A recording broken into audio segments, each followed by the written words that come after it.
കഴിഞ്ഞ മാസം 10-ാം തീയതി ഞങ്ങളുടെ അച്ഛൻ മരിച്ചു. ആഹാ. അപ്പോൾ അച്ഛൻ്റെ ബാങ്ക് അക്കൗണ്ടിൽ ഒരു 4-5 ലക്ഷം രൂപ കിടപ്പുണ്ട്. അപ്പോൾ ഞങ്ങളത് എടുക്കാനായിട്ട് ബാങ്കിൽ ചെന്നപ്പോൾ മാനേജർ പറഞ്ഞു റിലേഷൻ സർട്ടിഫിക്കറ്റ് വാങ്ങിയിട്ട് വരണമെന്ന്. ഇപ്പോൾ നോമിനിനെ വെച്ചിട്ടുണ്ട് അച്ഛൻ? ഏതോ ഓമന?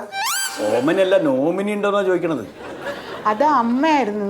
അമ്മേനെ കൊണ്ടിട്ടുണ്ട്. ഈ അമ്മക്ക് നോമിനി എന്ന് പറഞ്ഞിട്ടൊരു പേരുള്ള കാര്യം നീ ഇതുവരെ എന്നോട് പറഞ്ഞിട്ടില്ല.